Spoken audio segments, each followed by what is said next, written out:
It was an unusual Republican National Convention, as in a break from political decorum, it took place at the White House, which is government, not party property, surrounded by a maskless crowd that didn't observe social distancing guidelines. That's in stark contrast to the Democratic convention, in which Joe Biden delivered a short speech to a mainly empty auditorium. Biden had described the Trump administration as a darkness taking over the country, so Trump hit back. America is not a land cloaked in darkness.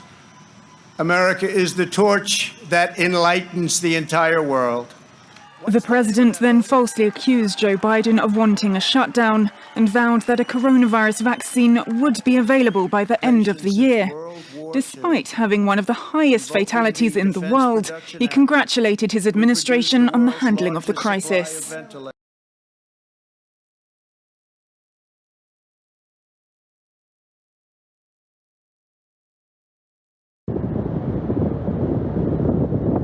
Hurricane Laura made landfall as a Category 4 storm, ravaging through the southern states of the U.S.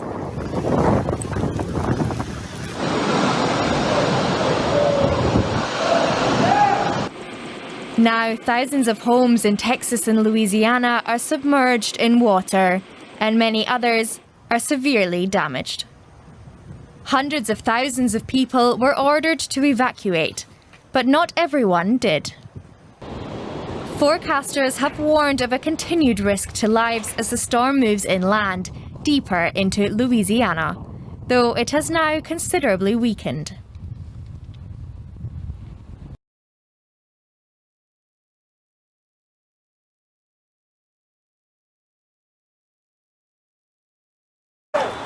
As daily protests continue in the capital city of Minsk, a promise made public between Belarusian President Alexander Lukashenko and Russian President Vladimir Putin. Appearing on state TV, Putin said he had formed a police reserve force to intervene in Belarus if necessary. Lukashenko's re-election on August 9th has been widely disputed. His forces have arrested thousands who've taken part in peaceful protests since the election results were announced. Along with demonstrators, Thursday, police in Minsk also arrested more than a dozen journalists, claiming they were trying to verify their identities.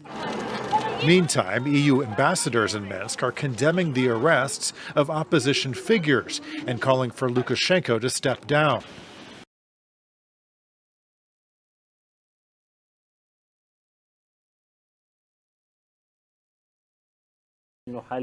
Two people were killed and at least 3 injured in clashes in a town south of the Lebanese capital Beirut on Thursday evening. That's according to the state news agency and a security source, who both said gunfire was exchanged. Several political parties have urged calm. Lebanon is on edge, following an economic crisis, lockdowns and then a devastating blast at the port earlier this month. There are fears the clashes could escalate and compound those crises amid a political vacuum. Local media showed footage of heavy gunfire and buildings on fire. The Lebanese army said on its Twitter account that it had deployed units to Kaldai to control the situation and restore calm. According to multiple official sources, the confrontation erupted after a row a few days ago over a banner marking the Shiite Muslim Ashura religious ritual in an area where both Shiites and Sunnis live. The Lebanese army said it had arrested 4 people in connection with the clashes.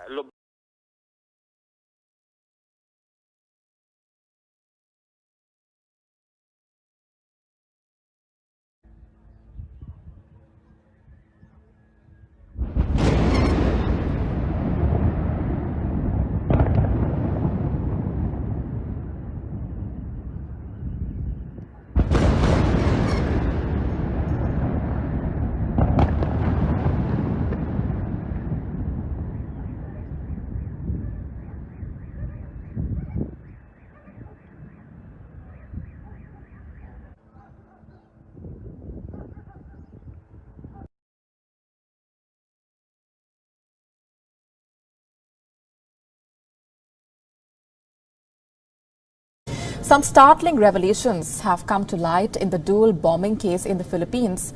This was reported early this week. The 2 female suicide attackers who carried out the attack are widows of members of ISIS allied groups.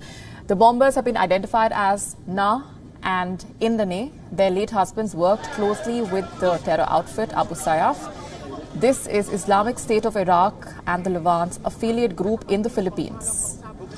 Nana was the wife of the Philippines' first homegrown suicide bombers, and India Ney was the wife of the mediator between Abu Sayyaf and the ISIS.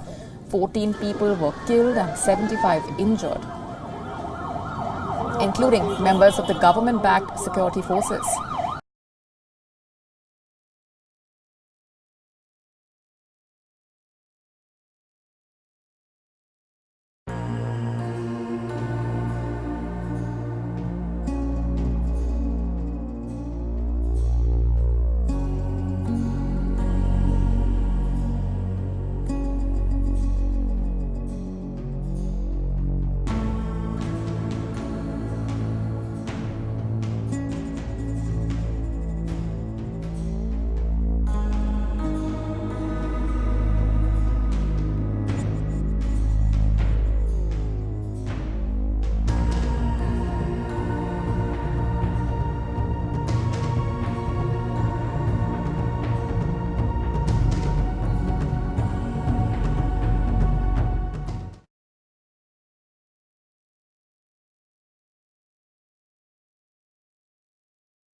Very different to that of the stance of the European Union when it comes to Belarus. Now, it is the summer period here. The Commission has been on holidays, but that said, many criticise that there's been radio silence regarding Belarus, that no member state either has made any comment, on the protests in Bulgaria. And even last weekend, we saw a number of Bulgarian protesters come to the roundabout here in Shumen to bring the message from Sofia and from the protests over in Bulgaria to remind that the situation there is just not good, that they want their Prime Minister Boko Borisov to step down. They believe they're living in a mafia state. They say that even though Bulgaria has been an EU member state since 2007, the situation is grim there. 77% of people interviewed for a Gallup poll said that corruption is rife in their institutions, and Bulgaria remains the poorest country in the European Union, with the average wage the lowest in the whole bloc.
Turn it back.